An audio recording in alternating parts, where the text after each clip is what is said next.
So good morning, everybody. Welcome back to today's podcast with Peter Pereira and Bob Butler, and we're here at the center again, kind of talking through some Forge Chicago conversations. And lately, we've been talking about forgiveness and freedom and a number of things. And the last time we were together, I quoted a place that I kind of follow some stats, and I know it's probably morbid of me, but there are roughly 10 communities in the city of Chicago, less than 15 miles from where I'm sitting right now, in a suburban bedroom community, where on average in the city of Chicago right now, today, in September of 2021, one person is shot every minute and 51 seconds, and every 10 minutes and 17 seconds, someone dies in the city of Chicago. And if we're looking at the numbers for this year, this takes us in excess, just year to date, of 3,500 people have been shot, wounded, or killed in the city of Chicago. That's more than has happened in some of our foreign wars. And so Peter and I have been discussing, what does it mean to have freedom in a society like ours? Many times we want to point overseas or some other country, but it's happening right here in our backyard. How do we actually have freedom in a society like ours? So Peter, let's... When we look at those numbers, it's staggering numbers. You know, it just somebody has to, when you look at those numbers, you have to stop and think. And what I'm thinking is, Bob, that, no one can help us.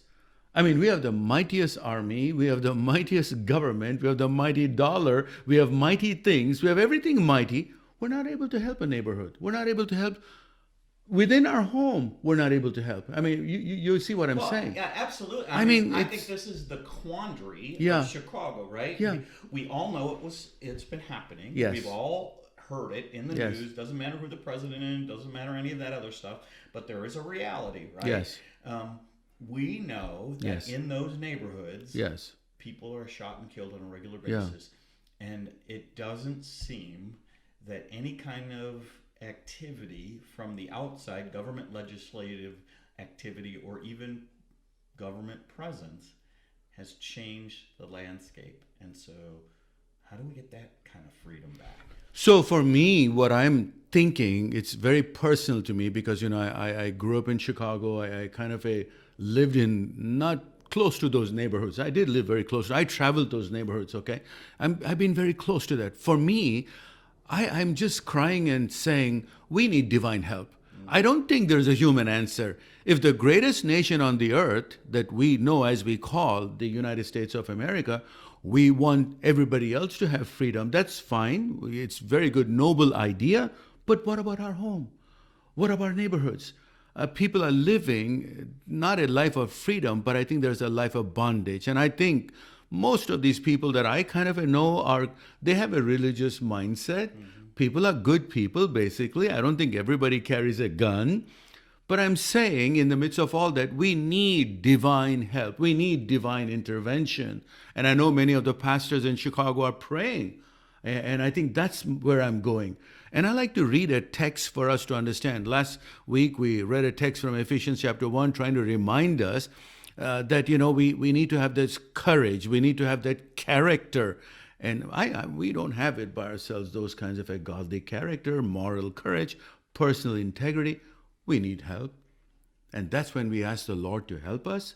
And I think there's a second part to that. When we understand the gift of God that He gives to us, but there is some responsibility that I just don't take it and sit in a church or fellowship or in a group or in my home and enjoy what I have for myself. I think now the responsibility is, how do I transmit this to my society, to my neighborhood? So I'll read verse 2 for you. With all humility, forsaking self-righteousness. Bob, I'm reading Amplified Version. Sometimes that Amplified is really good. Glad you told me. I was like, wait, that's not what mine says. It says, with all humility. When you have the gift of salvation, you need to have humility. And he says, in parentheses, forsaking self-righteousness and gentleness means what? Maintaining self-control. There's so many days that I don't have self-control. And I think that the grace of God has to give me that self-control. So he says, maintaining self-control. And then he says, with patience, bearing one another. And here's a key word for that, Bob. We use that word love, love, love. What does it really mean? In the context of divine intervention, that word love, I'm going to read that what it says. The key to understand this and other statements about love is to know that this love, the Greek word there is agape. All of you probably know this word, Greek word, agape love. Pastors talk, preach on that. But it really opened my eyes to see that it is not much a matter of emotion as it of doing things for the benefit of another person. You see, we talk about love of God. Everybody preaches on love of God, but I think it's the benefit of another person. God's love demands us to make a transformational, practical impact on others in our neighborhoods, in our families, and everywhere else. And he says, it's a benefit of another person. That is, having an unselfish concern for another person and willingness to seek the best of another person. Oh my God, if this is kind of highlighted in the neighborhoods, in our communities, in our churches, this is what we need to think about, benefiting another person. Not that I know God, I love God, I have God, but what am I doing? Well, with that being said, right, because the soul is broken, sinful at its core, yes, right, to have that unselfishness in us requires that divine interaction.